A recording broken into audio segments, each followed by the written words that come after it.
The oxygen masks dropped like prophetic warnings, and in that moment, Helen Spencer realized the man whose shoulder she'd been sleeping on, the quiet stranger with grief-worn hands, was the only person saving all the passengers by flying a malfunctioning Boeing 787. But why did she feel that his eyes hold a fury, as if he were searching for something that had been buried years ago? Before we continue, hit subscribe and let me know in the comments where you're watching from. The gate agent's voice crackled through Terminal C with practiced efficiency, announcing the final boarding call for Flight 429 to Denver. Helen Spencer stood near the floor-to-ceiling windows, watching ground crews load the last cargo containers into the belly of the aircraft. She pressed her palm against the cool glass, her reflection staring back at her. Executive blazer tailored to perfection, dark hair pulled into a severe bun, eyes carrying the weight of 3 sleepless weeks. She had been CEO of Skyward Airlines for exactly 21 days. 21 days of boardroom battles, media scrutiny, and late-night emergency calls about fuel costs, union disputes, and safety audits she didn't yet fully understand. At 42, she was the youngest person, and only the second woman, ever to lead the airline. The press called her a visionary. The board called her a calculated risk. Her ex-husband, in their final conversation, had called her emotionally unavailable. Helen adjusted the leather strap of her briefcase and moved toward the boarding line. Business class. Seat 3A. She'd flown this route hundreds of times as VP of Operations, but never as the woman whose signature now appeared on every policy, every decision, every consequence. Behind her, in the economy boarding line, stood Malcolm Cohen, 38, single father, former Air Force pilot, current maintenance worker at Denver International Airport. His backpack was worn at the edges, stuffed with a small teddy bear, a folded American flag, and a single white rose wrapped carefully in tissue paper. His daughter's bear. His wife's flag. The rose for a grave he visited twice a year, on the anniversary of the crash, and on what would have been their wedding anniversary. Malcolm's hands, calloused from years of manual labor, gripped the boarding pass like it might dissolve. He hated flying. The irony wasn't lost on him. A man who had logged over 2,000 flight hours, who had once commanded fighter jets through hostile skies, now felt his chest tighten every time he stepped onto a commercial aircraft. The memories came in fragments. Engine failure, alarms, screaming. His wife's last text message, sent from this very airline 5 years ago. Turbulence is bad. I love you. Kiss Emma for me. She never made it home. Helen settled into her leather seat, pulled out her laptop, and immediately buried herself in quarterly reports. Numbers soothed her. Profit margins, load factors, on-time performance percentages. These she could control. Human grief, loss, the messy variables of emotion, those she had learned to compartmentalize. The flight attendant approached with champagne. Helen waved it away without looking up. Malcolm found his seat, 3B, the middle seat of the emergency exit row. He stowed his backpack carefully overhead, sat down, and immediately closed his eyes. Breathing exercises. 4 counts in. Hold. 6 counts out. His therapist's voice echoed in his mind. The panic attacks are your body's way of protecting you from perceived danger. You're not in danger, Malcolm. You're healing. But healing felt like betrayal when the woman you loved was still 6 feet underground. The seat beside him shifted. Helen, having finished her work, had moved from 3A to 3C, hoping for more room to spread out her files. She didn't notice the man beside her, didn't see the way his jaw clenched when the engines powered up, didn't register the slight tremor in his hands as the aircraft began to taxi. The plane lifted smoothly into the evening sky. Denver waited 2 hours ahead. Helen worked for 20 minutes, then felt the fatigue hit her like a physical weight. 3 hours of sleep in 2 days. She closed her laptop, reclined her seat slightly, and told herself she'd rest her eyes for just a moment. She didn't mean to fall asleep. She certainly didn't mean to drift sideways. her head finding the solid warmth of Malcolm's shoulder. He stiffened at first, glanced down at the woman now resting against him, her face relaxed in sleep. The hard lines of executive authority softened into something almost vulnerable. He thought about waking her. Didn't. Instead, he sat very still, surprised by the strange comfort of another human being this close, even a stranger. For the first time in 5 years, Malcolm felt something other than grief. Just presence, just the quiet weight of someone else's exhaustion matching his own. But neither of them knew that in exactly 43 minutes, everything would change, and the carefully buried secrets they each carried would collide with devastating force. The turbulence began as a whisper, a slight shudder in the airframe, the kind experienced passengers barely notice. Malcolm noticed. His eyes opened. His body, trained by thousands of hours in cockpits, registered the vibration pattern immediately. Something wasn't right. Helen stirred against his shoulder but didn't wake. Her breathing remained steady, peaceful. Malcolm glanced out the window. The wing looked normal. No visible damage. The engines hummed their usual song. But the vibration continued, a subtle discord in the symphony of flight. In the cockpit, Captain Teresa Doyle frowned at her instruments. "Are you seeing this?" she asked her first officer. "Hydraulic pressure fluctuation in System B," he replied, tapping the gauge. "Probably a sensor issue. Running diagnostics now." It wasn't a sensor issue. 5 years earlier, during Helen's tenure as VP of Operations, Skyward Airlines had faced a crisis. Maintenance costs were hemorrhaging profits. The board demanded cuts. Helen, then ambitious and eager to prove herself, had approved a contract with a third-party parts supplier. The savings were significant. The parts were certified. The paperwork was impeccable. What she didn't know, what nobody knew until much later, was that the supplier had been substituting counterfeit hydraulic components. Parts that looked identical to the originals, but were manufactured with substandard materials. Parts that could fail catastrophically under stress. And Flight 862, Ashlyn Cohen's flight, had been equipped with those parts. The aircraft shuddered again, harder this time. Helen's eyes opened. She blinked, realized she was pressed against a stranger's shoulder, and sat up quickly. "I'm sorry," she said, her voice rough with sleep. "I didn't mean to—" The plane dropped. Not a gentle descent. A sudden, sickening plunge that sent overhead bins rattling and passengers gasping. Helen's laptop slid off her tray table. Malcolm's hands gripped the armrests, knuckles white. The seatbelt sign chimed urgently. The captain's voice, attempting calm, crackled through the speakers. "Ladies and gentlemen, we're experiencing some mechanical difficulties. Please remain seated with your seatbelts fastened. Flight attendants, secure the cabin." Helen's executive training kicked in immediately. She looked around, assessing. Passengers were frightened, but not panicking. Yet. The flight attendants moved with practiced efficiency, their faces carefully neutral. She pulled out her phone. No signal at this altitude. She needed information. As CEO, she had emergency contacts, direct lines to operations, but nothing worked without connectivity. Beside her, Malcolm sat perfectly still. His breathing had changed, controlled, measured.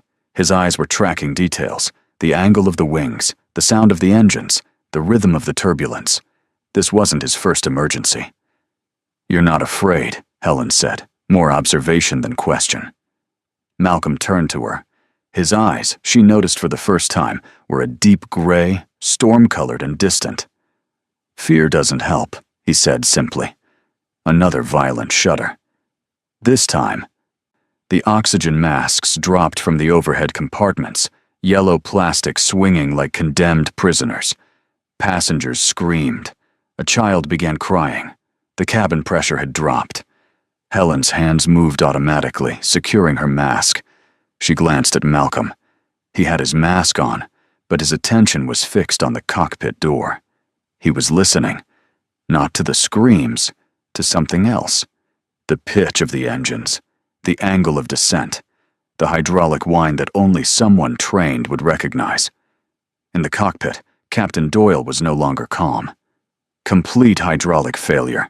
Systems A, B, and C are all showing red. We're losing control authority. The first officer's voice was tight, declaring emergency. Denver ATC, Skyward 429.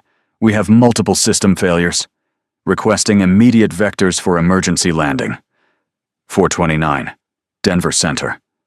Nearest suitable airport is Grand Junction Regional, bearing 270-80 miles. Can you make it? Captain Doyle looked at her instruments. The control yoke felt loose, unresponsive. They were descending at 1,200 feet per minute. At this rate, they'd hit the Rockies long before reaching any airport. Negative, she said quietly. We're going down. But what the captain didn't know was that seated in row 3 was a man who had once landed a crippled F-16 with one engine and half a tail section. The cabin had descended into controlled chaos. Passengers gripped armrests, prayed aloud, sent final text messages to loved ones, while they still had fragmented signal. The flight attendants moved through the aisles with remarkable composure, checking masks, offering reassurance that felt increasingly hollow. Helen's mind raced through protocols, emergency response procedures, media statements, liability assessments. Then she stopped herself. These people weren't numbers in a quarterly report. They were human beings, terrified, mortal. She glanced at Malcolm. He had removed his oxygen mask, was leaning into the aisle, his entire body coiled with tension. Not fear. Purpose. You need to keep that on, Helen said sharply, CEO voice activating automatically. Malcolm ignored her. He was listening to the cockpit door, to the muffled voices beyond, to the desperate radio chatter leaking through the sealed barrier. Something's wrong with the hydraulics, he said, not to Helen, to himself. They've lost control authority. They're trying to use engine thrust for directional control, but at this descent rate, he stopped, jaw tightening. Helen stared at him. How do you know that? Malcolm turned to face her fully for the first time, really looked at her. Expensive clothes, manicured hands, the kind of confidence that came from boardrooms, not battlefields, authority without experience. I flew for 12 years, he said quietly. Air Force, fighter jets mostly, then transport. I know the sound of an aircraft dying. The plane shuddered violently, tilting at a sickening angle. Screams erupted. Helen's briefcase slid across the floor. Malcolm's backpack shifted overhead, and he reached up instinctively to steady it, the gesture protective, almost tender. If you flew, why are you? Helen began, but Malcolm was already moving. He unbuckled his seatbelt, stood, and headed toward the cockpit. A flight attendant, a young woman with red-rimmed eyes trying desperately to maintain composure, blocked his path. Sir, you need to return to your seat. I need to speak to the captain, Malcolm said, his voice carrying a command that made the attendant hesitate. That's not possible. Sir, please, I'm a pilot, Malcolm said. I can help. The attendant looked uncertain. Protocol said no unauthorized personnel in the cockpit, especially during an emergency. But protocol also said they shouldn't be spiraling toward the Rockies with complete hydraulic failure. Helen had followed Malcolm into the aisle. Let him through, she said, her voice cutting through the chaos. The flight attendant turned, confused. Helen pulled out her phone, showed her lock screen. The Skyward Airlines executive ID she'd set as her wallpaper out of some misguided sense of dedication. I'm Helen Spencer, CEO of Skyward. Let him through. The attendant's eyes widened. She stepped aside. Malcolm moved quickly to the cockpit door, knocked in a specific pattern, 3 sharp raps. Pause. 2 more. Military signal. The door cracked open. A flight attendant inside, pressed against the back wall, her face pale. Malcolm pushed through. Captain Doyle turned, startled, angry. Who the hell are you? Someone who can help, Malcolm said. He scanned the instrument panel in seconds. Hydraulic pressure gauges, all showing 0. Flight controls, unresponsive. Altitude, 14,000 feet and dropping. Terrain warning, active. "You need to leave this cockpit immediately," Captain Doyle said, but her voice lacked conviction. She knew they were out of options. Malcolm pointed to the engine thrust levers. "You're trying differential thrust for yaw control. It's not working because you're also fighting the trim. You need to zero the trim, use pure asymmetric thrust, and accept that you're flying with a massive lag time. Think of it like steering a ship, not an airplane." Captain Doyle made a split-second decision. She'd been flying for 20 years. She knew desperation when she felt it. "Take the left seat," she said to her first officer. "You," she pointed to Malcolm, "you have 90 seconds to prove you know what you're talking about." Malcolm slid into the first officer's seat. His hands moved across the controls, muscle memory overriding 5 years of absence. He adjusted the trim, eased the thrust levers into asymmetric configuration. The aircraft's descent slowed. Not stopped, but slowed. "There," he said quietly. "We're stable. For now." Behind him, Helen stood in the cockpit doorway, watching. Something flickered in her memory. A name. A file she'd seen months ago during the safety audit. Cohen. Pilot. Discharged. Incident report. She'd skimmed it, dismissed it as irrelevant to current operations. Now she looked at the man flying her aircraft, his face illuminated by instrument lights, his hand steady despite the tremor she'd noticed earlier, and she realized she was watching someone fighting demons she couldn't begin to understand. "We need to find somewhere to land," Captain Doyle said. "Grand Junction is too far. We won't make it." Malcolm scanned the terrain display. Mountains everywhere. Then he saw it. A long, straight section of highway, Interstate 70, running through a valley. Not ideal. Barely possible. But possible. "There," he said, pointing. "If we can maintain this descent rate, if we can control our approach with engine thrust alone, we might make it." Captain Doyle looked at the highway, looked at her instruments, looked at Malcolm. "That's insane." In the cabin, passengers had fallen into a strange, suspended terror. Some prayed. Some held hands with strangers. Some simply stared out windows at the mountains rising to meet them. Helen returned to her seat, buckled in, and for the first time in years, felt utterly powerless. Everything she'd built, every decision she'd made, every sacrifice she'd offered at the altar of success, and she couldn't control this. But the man she'd fallen asleep against, the stranger with the worn backpack and grief-haunted eyes, he was up there trying to save them all. What she didn't yet know was that in approximately 7 minutes, she would discover the truth about who he was, about what had happened to his wife, about the decisions she'd made that had killed Ashlyn Cohen. The highway stretched below them like a gray ribbon through hostile terrain. Malcolm's hands moved across the controls with mechanical precision, adjusting thrust, compensating for wind shear, calculating angles that existed only in the space between impossible and certain death. "Flaps are hydraulic," Captain Doyle said, her voice tight. "We have no way to increase drag or decrease landing speed. We're coming in hot." "I know," Malcolm replied. His eyes flicked to the airspeed indicator, 210 knots. For a highway landing, that was suicide. But they had no choice. In the cabin, flight attendants had taken their jump seats. The head attendant's voice, remarkably steady, came through the PA system. "Brace positions. Head down, stay down. Brace, brace, brace." Helen pressed her head against the seat in front of her, arms wrapped around her knees. Around her, other passengers assumed the crash position. A strange, choreographed surrender. She closed her eyes, thought about her mother, her sister, the life she'd sacrificed for ambition. All those nights working late, all those relationships abandoned, all those moments of ordinary human connection she'd traded for quarterly earnings and board approval. Malcolm's voice crackled through the PA system. He'd taken over communications. "This is the cockpit. We're executing an emergency landing on Interstate 70. Approximately 90 seconds. Stay in brace position. Do not attempt to evacuate until the aircraft is completely stopped and you're instructed to do so." His voice was calm, eerily calm, the voice of someone who had faced death before and made peace with the possibility of losing. Altitude: 1,000 feet. The highway was filling the windscreen now. Malcolm could see individual cars, people pulling over, staring up in horror at the massive aircraft descending toward them.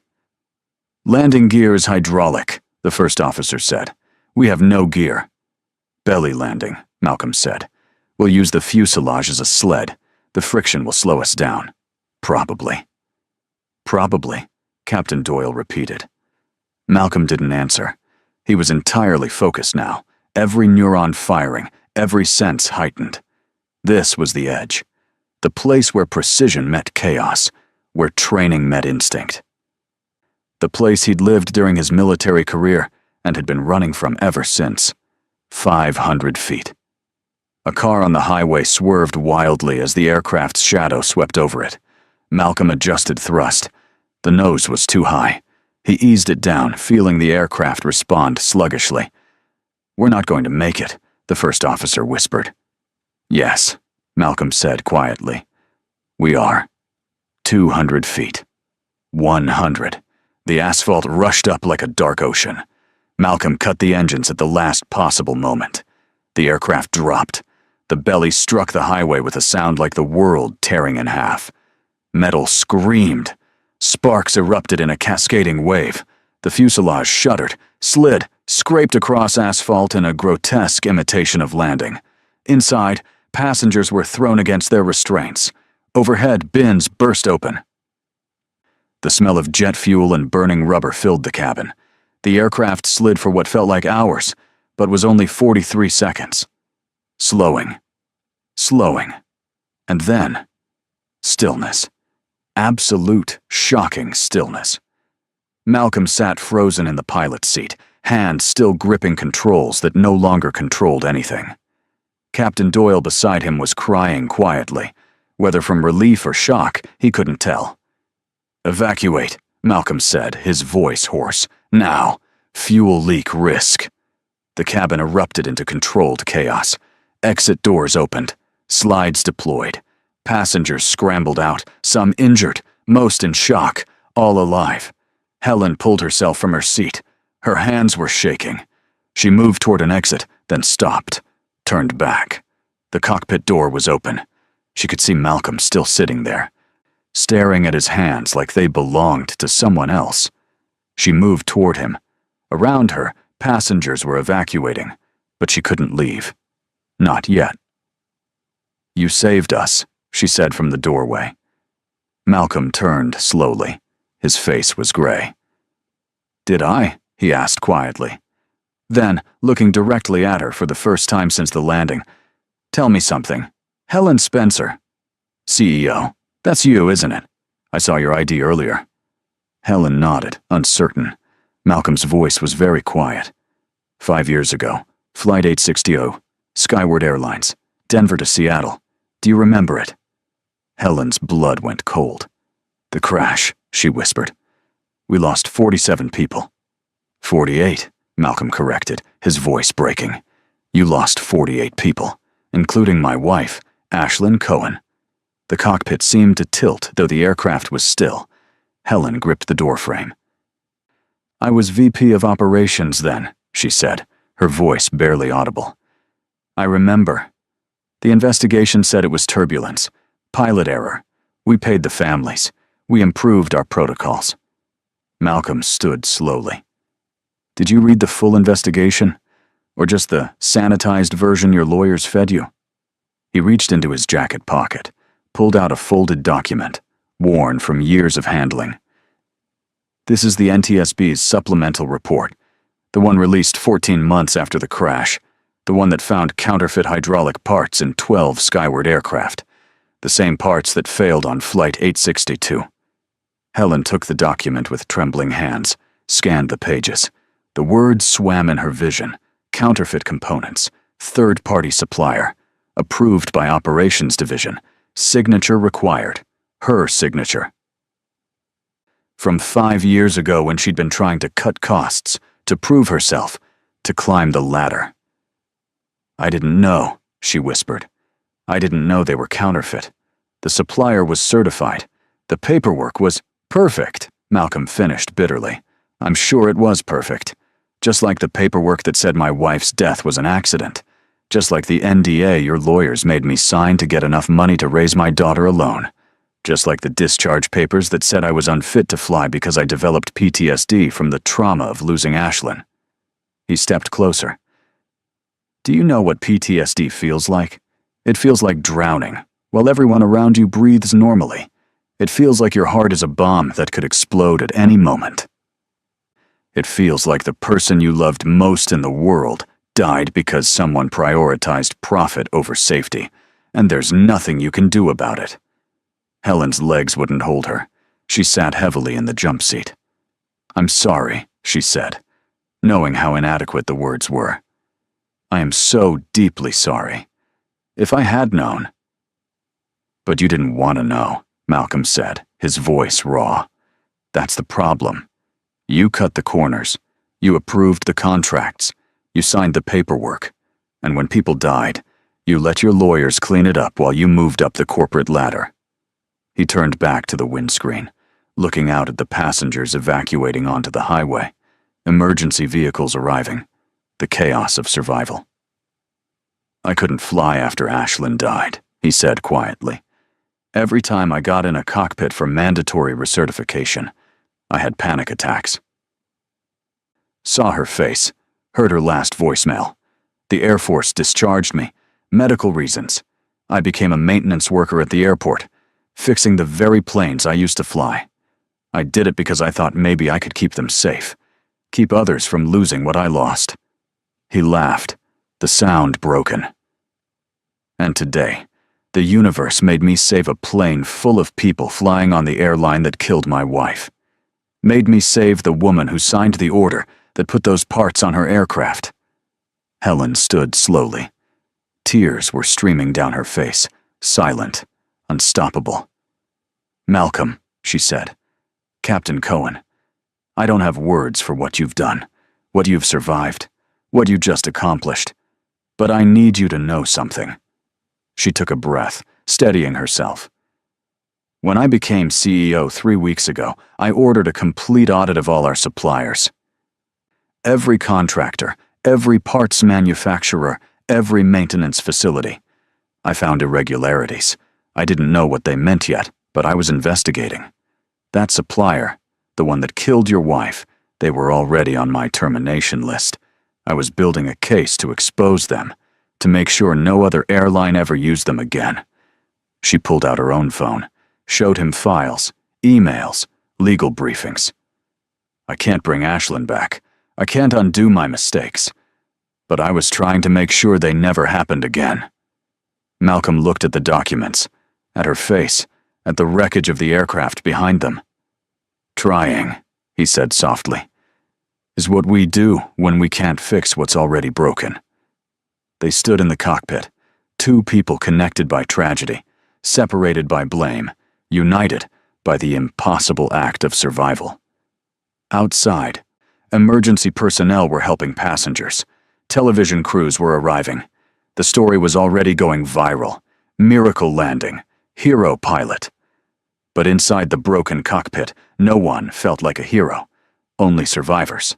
Of crashes. Of grief. Of decisions that couldn't be undone. And somehow, impossibly, they would have to find a way forward from here.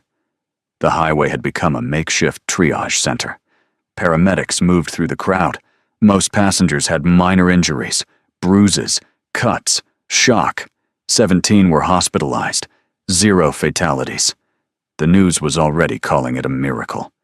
Malcolm stood apart from the chaos, leaning against an ambulance, an emergency blanket draped over his shoulders, though he wasn't cold.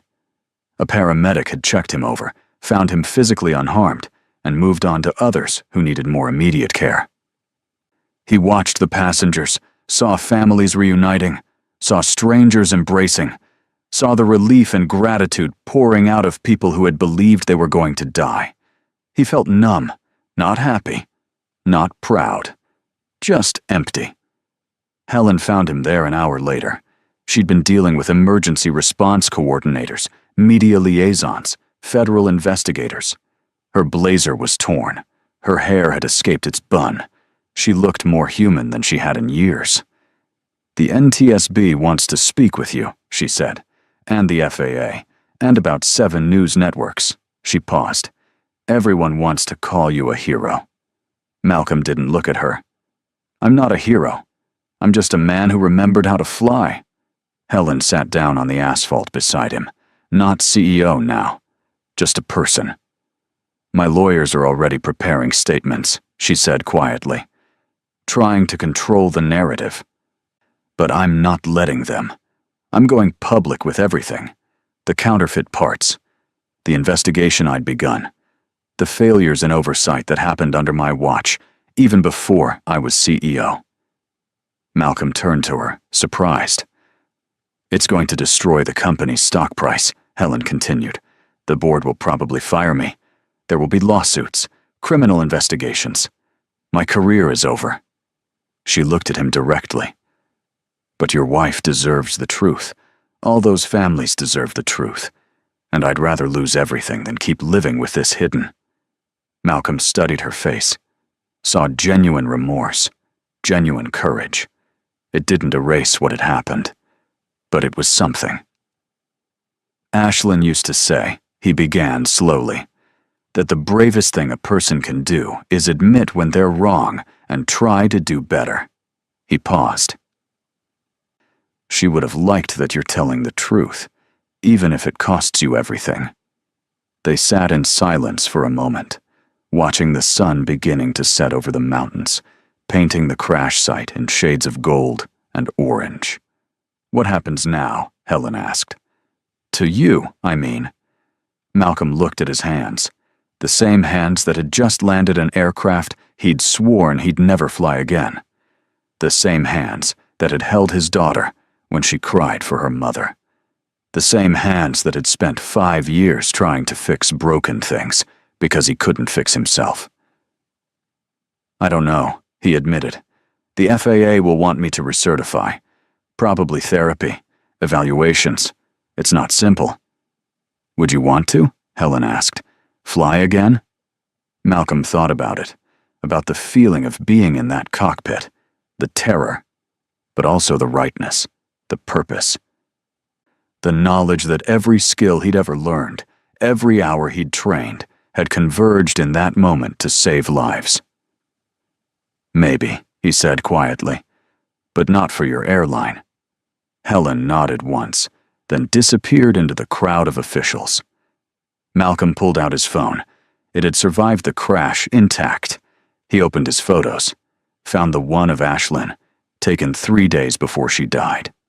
She was laughing, her hair wild in the wind, her eyes full of life.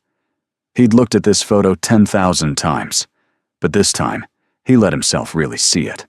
Not just the loss, the love. He typed a text to his daughter, staying with his sister during this trip.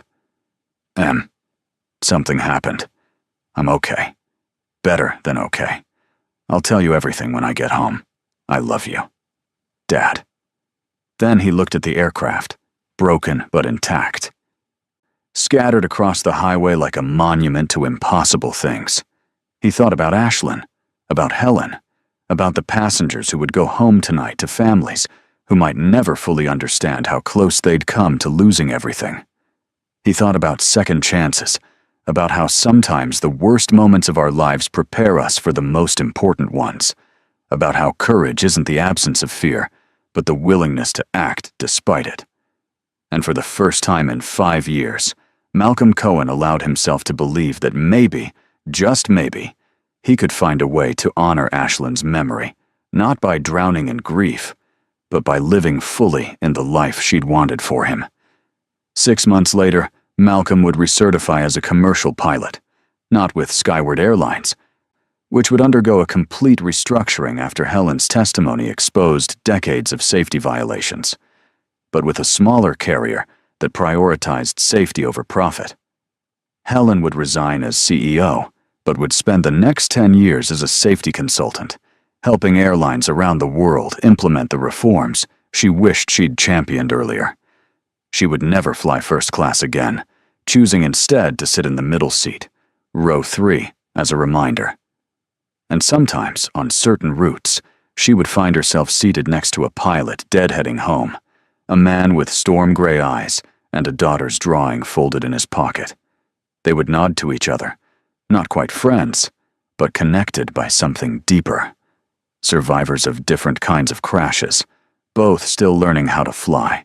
The story of Flight 429 would become legend. The miracle on Interstate 70. But for those who lived it, the real miracle wasn't the landing. It was what came after. The courage to face the truth, the strength to keep going, the grace to forgive, even when forgiveness seemed impossible. Because sometimes salvation doesn't come from avoiding the crash. Sometimes it comes from surviving it together and choosing, despite everything, to still believe in the possibility of flight. If this story touched something in you, hit that like button and share it with someone you want to hear with. Subscribe to our channel and ring that notification bell so you never miss another story.